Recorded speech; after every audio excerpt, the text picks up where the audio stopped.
Let me get situated. Oh yeah, okay.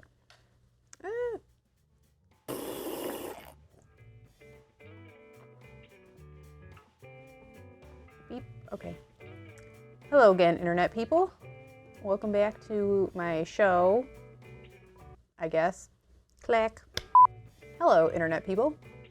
Welcome back to my channel, video, etc. This week on my entertainment venue, we are going to make focaccia, but actually we're making pizza. So really it's all the same thing. I mean, focaccia is pretty much pizza dough, but without as many toppings.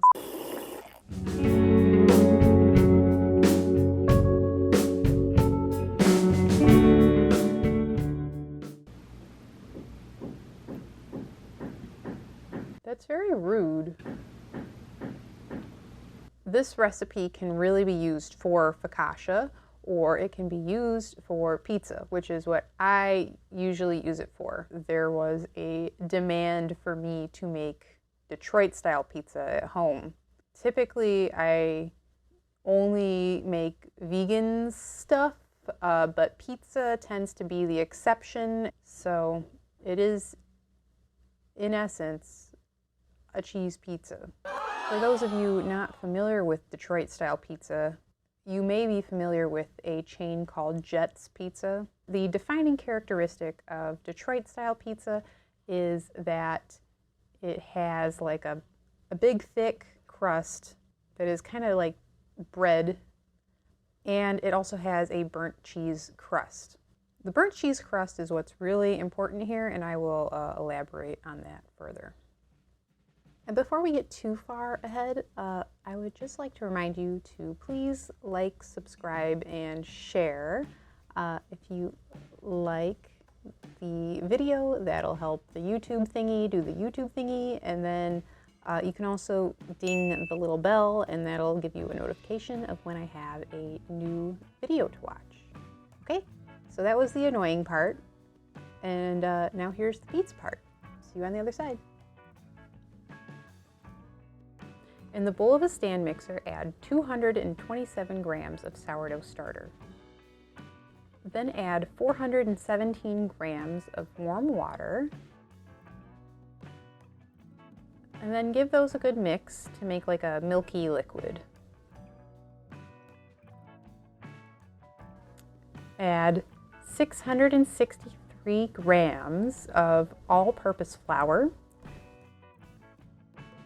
66 grams of wheat gluten,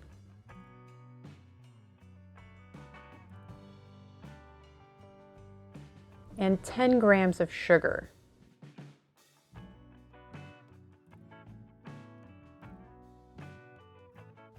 If you don't have wheat gluten and you don't want to go out and buy it just for this recipe, then you're welcome to try doing it with just all-purpose flour. So you would just use an additional 66 grams of flour instead of the wheat gluten. Alternatively, if you frequently make bread and you have bread flour, you can just use all bread flour. Weigh out 15 grams of salt and 57 grams of olive oil in a small bowl.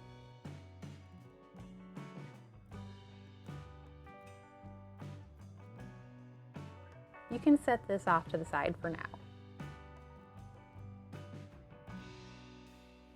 Attach your dough hook and mix these on medium speed for about 10 minutes or until the dough forms a ball.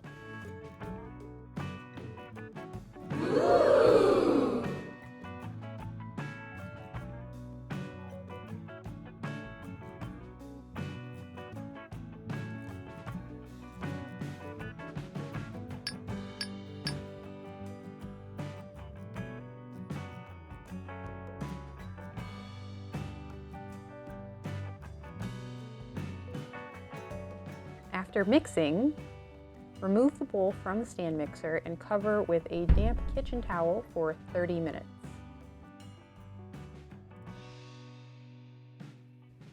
After the resting period, Uncover the mixing bowl and then pour the oil and salt on top. Using your clawed fingers,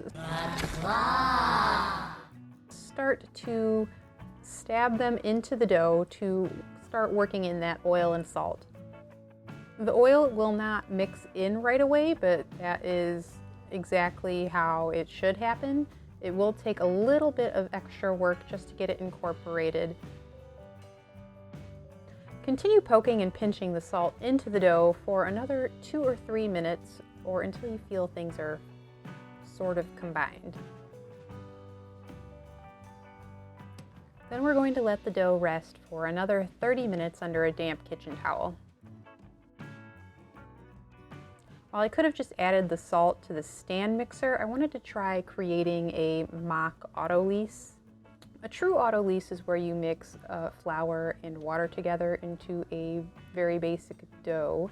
And then what you're doing is you're allowing the flours to hydrate so that you can more easily manipulate them and form gluten. Again, uncover the dough, and now we're going to perform some stretch and folds. Just pull up one side of the dough as far as you can without tearing it, and then just fold it over onto the rest of the dough. Then turn the bowl 90 degrees and do it again. You're going to go around each of the 4 sides of the dough. By the end, you should have done 4 stretch and folds. Your hands will be very oily, but please try to scrape off as much of that oil on the sides of the bowl as possible, because we want to try and incorporate all of it into the dough. Cover the bowl with a damp towel and allow to rest for another 30 minutes. Now after that resting period, go ahead and perform another set of stretch and folds. We're going to repeat this process until we have done 4 total series of stretch and folds. After you have finished the 4th series of stretch and folds, just cover the bowl again, and then we're going to let it rest another 2 or 3 hours.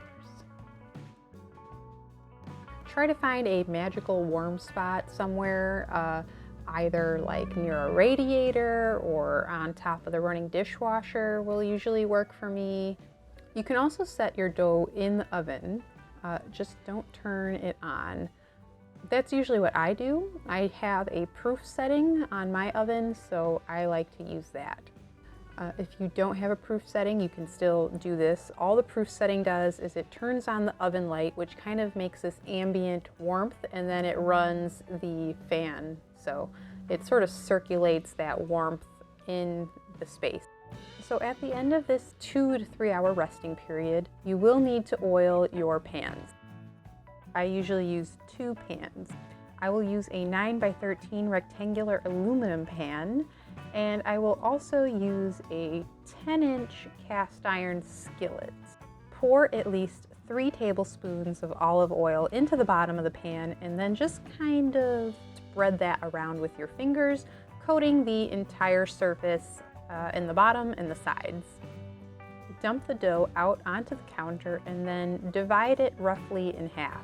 I typically will do one slightly bigger chunk for the 9x13 pan, and then the smaller chunk I will put into the skillet.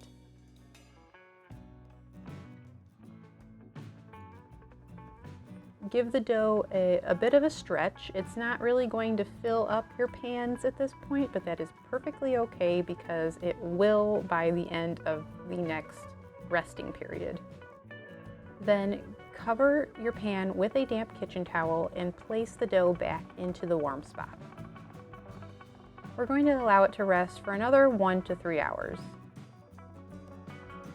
So typically I might be in a rush, so I only do 1 hour for this step, but up to 3 is fine depending on the ambient air temperature. After this final resting period, preheat your oven to 450 degrees Fahrenheit. Upon removing the towel from your pans, you should notice that it has bubbled up quite a bit and has become very airy. You can stretch the dough again gently if it hasn't quite filled up your pan. and then start kind of stabbing at it with your fingers to make little divots. If you're going to make focaccia, you can just leave it plain and not add toppings. That's up to you. I would recommend drizzling it with olive oil and then sprinkling some coarse salt over the top. My favorite toppings for focaccia are tomatoes, Kalamata olives, I like onions. You might also want to consider cloves of roasted garlic or rosemary or oregano. Now for my vegan pizza, I would recommend using your favorite vegan cheese. I typically just use Daiya. I like to kind of make this mock Chicago style. I mean, you put the toppings and the cheese first, and then you put the sauce on top. That's the way it is. And then I kind of find that if I let the tomato sauce kind of drift to the edge a little bit, I get these little pockets of caramelized tomato sauce, which are especially delicious. If you're making a Detroit-style pizza, resist the urge to put sauce on it first. I know, it's crazy. The natural inclination is to put sauce first. For a Detroit-style pizza, you're going to need about 1 pound of brick cheese, which you will put directly on top of the dough. You can spread it across the entire surface. Just make sure that there is cheese touching every single inch available of the side of the pan. What's going to happen is that the cheese is going to melt into the sides of the pan and kind of creep down into the crevices. And as it bakes, it's going to kind of caramelize and make this burnt cheese crust, which is the key defining feature of Detroit-style pizza. Whatever version of pizza or focaccia you're doing, you're going to put it in the oven and you're going to leave it there for 25 minutes. At the end of 25 minutes, you're going to want to take them out. That should be it. You don't need to do anything else except sit and wait 10 minutes for them to kind of cool a little bit. And then this is also the time where I will apply my sauce to the Detroit-style pizza. So then finally, at the end of 10 minutes, you can cut into your pizza. For a Detroit-style pizza, cut along those lines of sauce you made first, and then cut it in half, and then cut those halves in half again. And that should get you 12 pieces. For my pizza, in the cast iron skillet, I will typically just cut that into quarters because I am a glutton and I'm just going to eat half of it to myself anyway. So that's why I need to go back to the gym. That's it. That's how you make a pizza. Not so bad.